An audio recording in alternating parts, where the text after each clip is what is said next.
You can't expect people to really know how to pull themselves out of a situation when the situation is designed to keep pushing them back in that same hole.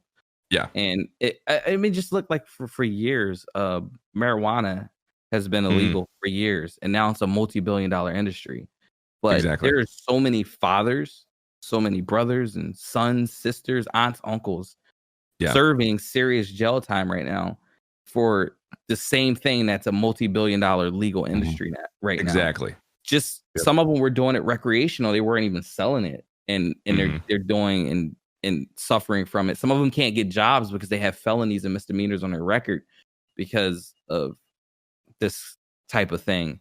And it's just one of those things. It's like, oh, now that it's legal, like, do we just forget about all the people that suffered from it being illegal for so long? Exactly. And how do we go and like solve these issues and help? Because they've taken away people's fathers. I was actually lucky to have my mom and my dad my entire life.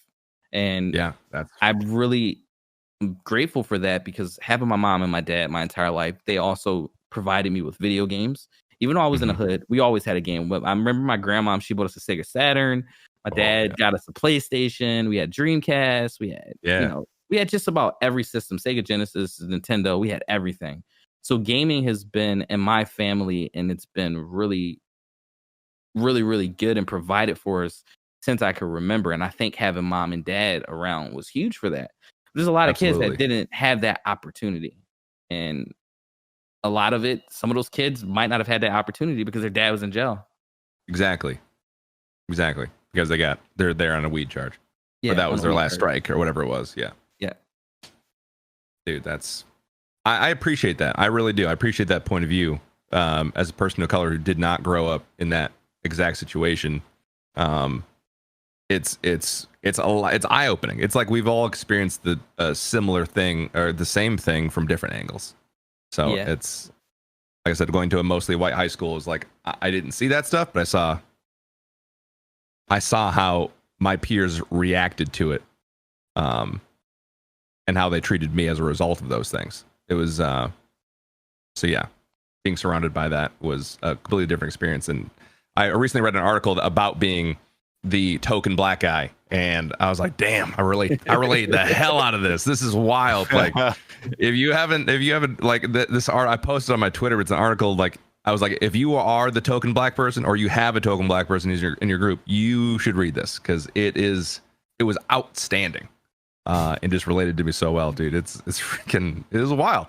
The stuff that you just think is fine when you're in it, and in hindsight, like you're saying, you're like, wait a second, that was horrible. Or like, why did I think that was horrible? That was a terrible thing that person did. Like, why did I think it was fine?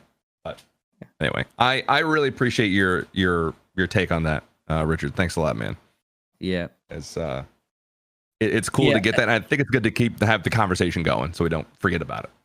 Yeah, I'm happy that the conversation is going, but I also like I know that it's going to take a long time for people to really start listening and understanding and seeing like a lot of these issues. And it's just a lot of stuff isn't going to change overnight, and a lot of it, like for me, I feel like for me when I became a man, I would say, and I had children, it changed from using anything as an excuse. My goal as a father and a husband is to make sure that my kids didn't go through what I went through growing up. Yeah. Because if I can change that for them, then they can change it for the next generation. So I made sure that, and now my kids are in a better situation. Even before streaming, we were always in a better situation. They've never known the struggles that I've been through, like living in a house where we don't have utilities. Like, there was a time where we didn't have water and we had to go to a fire hydrant. And one of our neighbors had the tool to open a fire hydrant, and we had to chug, like me, my brothers, and my mom, chug gallons of water back to the house where we can heat water up and wash up and things like that. So I've dealt with serious poverty, and looking back on it, it was terrible. But when it was happening, it was normalized, and it didn't seem that bad. Yeah, but looking back, it was really terrible. And my mindset now is to make sure my boys don't go through that, and to make sure that they are in a better situation, make sure they get a good education and land really good jobs, because a lot of oppression that happens in America, it does happen to people of color, but I believe it happens to a lot of people in poverty in general. It just so happens that a lot of people of color are in poverty and they're dealing with it. But if you lived in those areas, and we've had white people that lived in those areas and Asian people that lived in the areas that I lived in, and they were suffering from the same things we were suffering, because they were working the same jobs that my parents were working, and they were going through the same things. And when you can get financially stable and make financial like changes and have businesses and things like that to hand down to your children, I think it changes the conversation a lot. Like for me, absolutely, turning 16, I didn't get a car from my dad. Actually, I didn't get anything. But a lot of kids, they turn 16 or they go off to college and they get cars and stuff like that. Like I didn't get that, but I'm gonna make sure that my son gets that kind of stuff when they turn 16. Make sure they get a nice car, and they're situated and ready to live on their own, and they get the training and things that they need to be really, really good people. And absolutely. I really have gaming to thank a lot for that, because it's really making it easier for me to do. And that's my mindset now moving forward, is just make sure my boys are the next generation of greatness. Talking about being a dad and buying smokers and lawnmowers, but that's being a dad. That's becoming actually being a dad. That's actually becoming a father.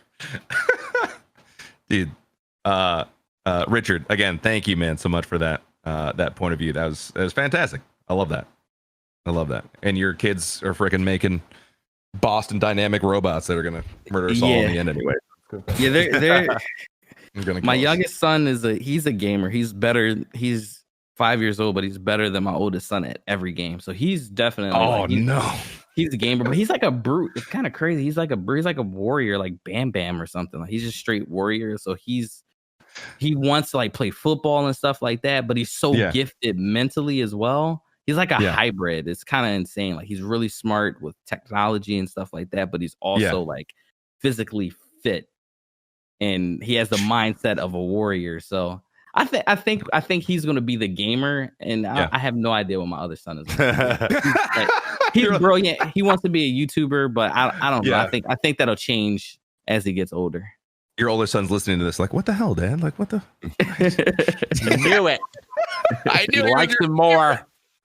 No. Straight prodigal son. That's I mean, they're both gonna be great. It's just I can tell exactly. Like once my youngest son finds out how nuts he is at the game and what that means, I think it's gonna be no turning back. My other son is just not that gifted. I mean, he's not that gifted he knows how to play games. Like he's great at games. But he's not God tier.